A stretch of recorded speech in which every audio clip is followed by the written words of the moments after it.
Off the Hook, airing on offthehooksports.com. Your home for real news, real opinions, and what really matters about Tennessee athletics. The Off the Hook podcast at offthehooksports.com or Facebook, YouTube, Twitter, or wherever you go for your favorite podcasts. Apple Podcasts, Spotify, Stitcher, Google Play, TuneIn, iHeart. Like, share, follow, subscribe. Off the Hook with Dave Hooker starts now. And look at this guy. He's John Adams of the Knoxville News Sentinel. You can follow his work everywhere. Smash that like and subscribe button so we can be a part of your sports coverage, both Tennessee and SEC. So John's appearance and the Vol Report brought to you by Bowles Automotive Group, Integrity on Callahan Drive, and Big Orange Phillies. A great family environment that you can watch sports in. What's better than that on Maynardville Pike? Again, hit that subscribe and like button and let us be a part of your sports coverage. John, how are you, sir? I'm doing well, Dave. And yourself? Never better. All right, so let's go ahead and take a look back at that Pitt game really quickly before I get to Sugar Bowl talk, which, boy, wouldn't that be huge for Tennessee if they were able to make it to the Sugar Bowl. But the Pitt game, we're too early in the season to truly know what that win means. Your take on what Tennessee did in an overtime victory against Pitt? I like what its defense did because the thing about Tennessee's defense, it goes into game with basically no expectations. It's it's the sidekick to the offense. It's an afterthought. If the guys run out on the field, the defensive players run out on the field, nobody falls down. Tennessee fans think, hey, this could be a good Saturday for us. But they really made some plays against Pittsburgh, the biggest of which was knocking Kaidon Slovis out of the game at the end of the first half. So Pittsburgh is left to play with a backup quarterback who's limping severely. Not your ideal path to victory, but I just thought that was crucial. They came up with an interception. Trayvon Flowers did, turning point of the game with Pitt down 10, with Pitt leading 10-0 and about to score again, seemingly, and he pulls off the interception. So I think Tennessee fans are in general pleased with the defense. Offense, not as good as it's maybe expected to be. However, Pitt has a really good front seven, and I think it will cause problems for a lot of offenses if it can stay healthy. So that was, it was one of those games, and I think most people looked at it this way: that Tennessee is so often lost during the dark ages of all football. Yep, and it won this time. True. Is Tennessee playing with fire with this defense? I tend to think so. You won't be playing with fire at Viles Automotive Group. Viles Automotive Group on Callahan Drive is all about integrity, and they have an incredible car selection there. And they also have a great service department. They want, they need, they appreciate your business. Check out Viles Automotive Group. So, John, I think Tennessee's defense is this: a defense with limitations on its roster, a defense that can make big plays, but not a defense that's going to be consistently great. I don't think that changes. That to me is playing with fire, because you're going to have to turn in 3, 4, 5 game-changing type of plays to consider it a good defensive day. It's partly what college football has become to some extent, but with Tennessee, I think it's even more significant that they come up with those 3, 4, 5 big plays. I think you hit the nail on the head, Dave. Alabama and Georgia are off the table. Again, unless something really bizarre transpires between now and when those games are played. But you just don't expect Tennessee to compete well against those teams, nor do you expect anybody else in the SEC to. Maybe Arkansas against Alabama. But when you look at the rest of the schedule and you talk about, the defense isn't exactly going to stonewall anybody, it could be good enough, coupled with a strong offense, to win the rest of those games. LSU's not as good as I thought it would be. South Carolina's not as good as I thought it would be. Missouri and Vanderbilt are horrible. Kentucky's probably maybe a little better than I thought. But how many times does Kentucky ever win in Neyland Stadium? So you can see how this thing is kind of setting up for the Vols and why there's this optimism about it. I think the optimism is not far-fetched. I think it's very real. Okay, well, let me see if that optimism can take them all the way to New Orleans because somebody believes that they could be in the Sugar Bowl.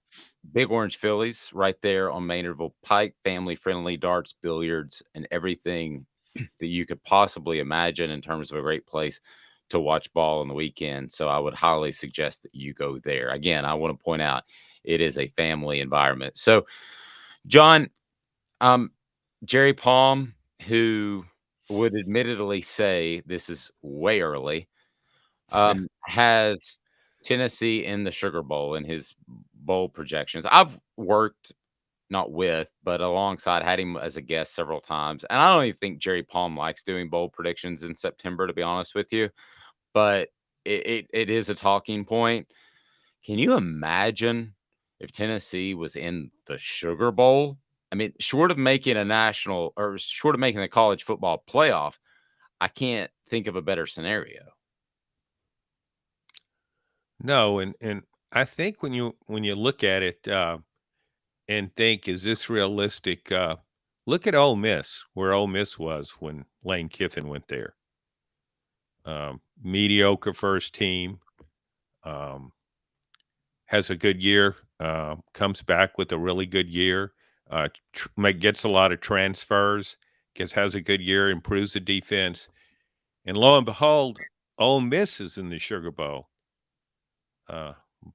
So it's conceivable. It's not, it's not out of the question. I think Arkansas is a better team right now. I would put, if I were doing power rankings, I'd have Tennessee fourth, but Arkansas will not survive that schedule. I think Tennessee will have a better overall record. And that's what when you start looking at bowls, it's not just about your conference records, conference standings. It's about overall. What's your overall record? In Arkansas, it's got to go to BYU in the middle of the year. I don't know.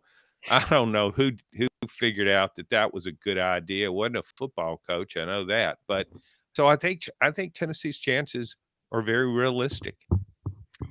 Yeah, and I don't know who scheduled that. Somebody scheduled App State at Texas A&M, and wowzers! What kind of? I mean, if you look at it's, I think roughly 95 million that they would have to pay Jimbo Fisher to fire him, and we're not talking about his first or second year, John. That you should have your program established and shouldn't get beat by Appy State. I mean, I can get that in rebuilding mode, but how long's he been there at Texas A&M? Some A&M fans would say too long. The program is pretty much record-wise about the same as it was when Kevin Sumlin was there. He was fired, and Jimbo recently had his contract extension, so he pretty much will be paid millions and millions of dollars until the world ends. So, uh, here's what I've always kind of been a Jimbo Fisher bandwagon guy, but one thing I'm really good at, there aren't many of them, but I can jump off bandwagons really fast. I mean, somebody will look at me and say, God, that guy's walking slow. But watch me jump off a bandwagon and say, geez, I didn't see that coming. But I have that capability, and I'm off his now, and that's not a good sign for him. When I look at Jimbo, when he was at Florida State, won a national championship, had Jameis Winston as his quarterback. That's another story. But he was known as an offensive guru. That term's thrown around a little bit too much, probably, and a quarterback whisperer, another term that's thrown around frequently. But his resume backed that up. When you look at the breadth of his work, look at him now. It's as though the offensive parade has passed him by. I mean, when has he had a really good quarterback?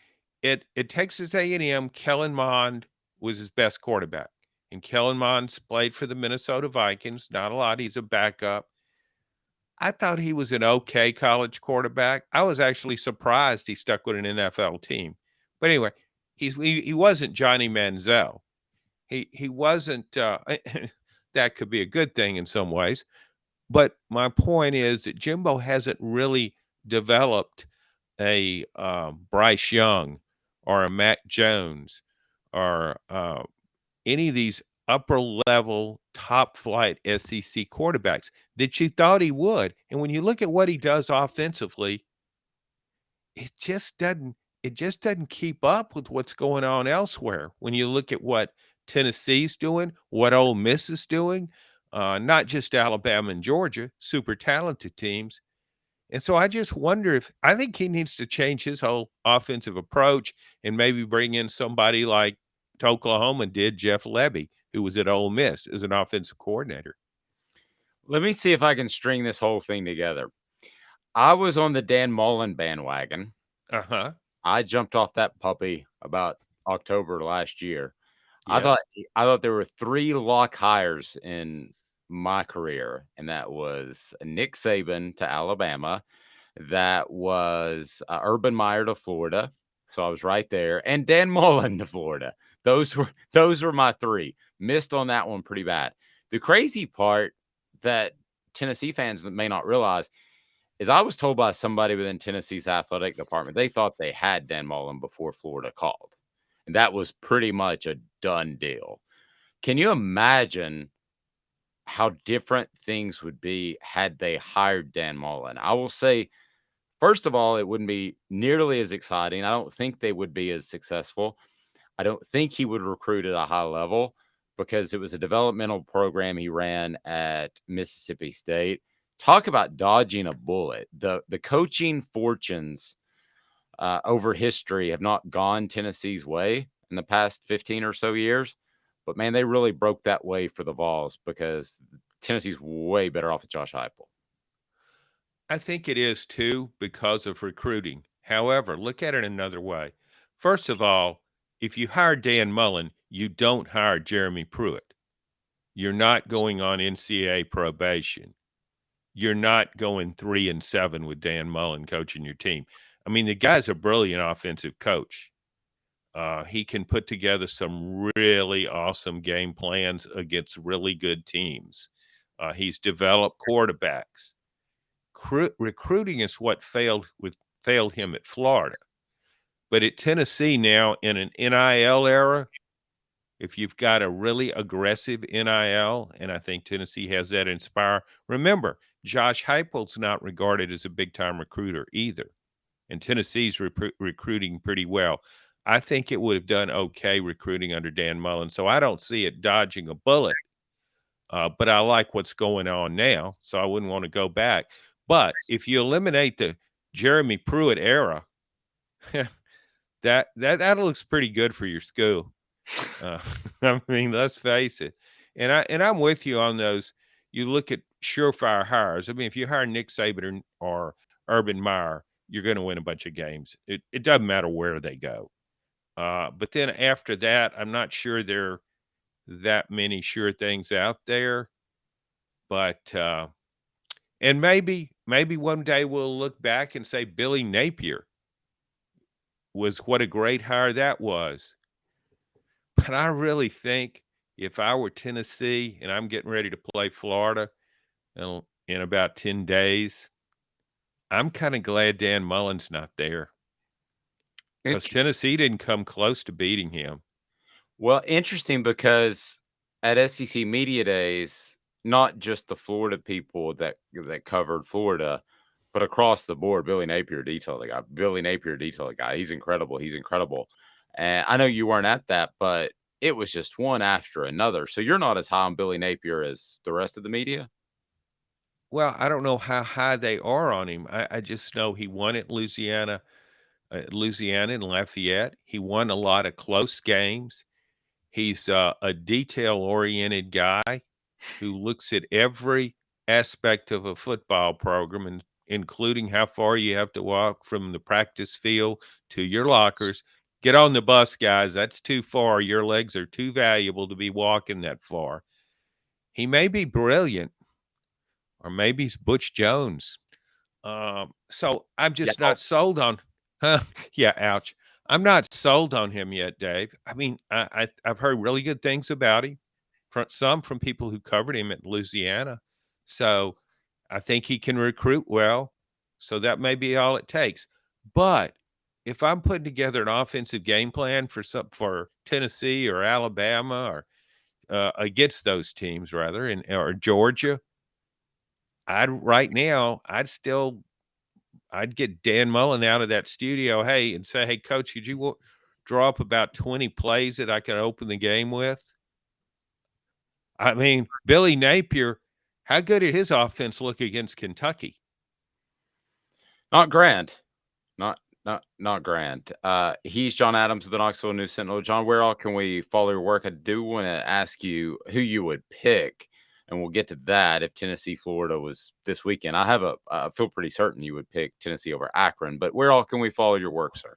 Well, don't assume anything, Dave. I think you're leaning in the right direction. You can follow me at the Knoxville News Sentinel at knoxnews.com. Also on knoxnews.com, you can hear our SEC podcast, Blake Topmeyer and myself, where we'll give you each week locks of the week. So if you're a betting man, call up and make yourself some money. Yeah, there you go. I'm not a betting man, and I'm not going to take your picks. Don't blame you. I'm terrible at picking games, but I'm every bit as good as you. Files Automotive Group has the integrity that bookies usually don't. Files Automotive Group has an incredible selection of cars and also has just an unbelievable service department, and you'll be treated fairly. And then I really this weekend make plans to go to Big Orange Phillies. Big Orange Phillies is a great place in North Knoxville and Maynardville Pike to hang out, watch some ball, and you will have a good time. So, lastly, John, the future for Tennessee to me is incredibly bright. And let's take the 2022 season out of it. Other than, which is a big other than, Georgia, you can make an argument based off the Texas game. Alabama is on the decline, and at some point, Nick Saban is going to retire. He's not going to be there as long as Josh Heupel, surely to goodness. And as far as the other schools in the SEC, I think Tennessee's pretty close to being there. So if you say other than Georgia, I think things are shaping up nicely in the next 2, 3, 4 years for Tennessee. Way projected. Dave, I don't agree with you on Saban. I'm not shoving him out the door. I think the guy, he's in pretty good health. He has nothing else he wants to do but coach. I don't think he's going anywhere. He could be there another 6 or 7 years.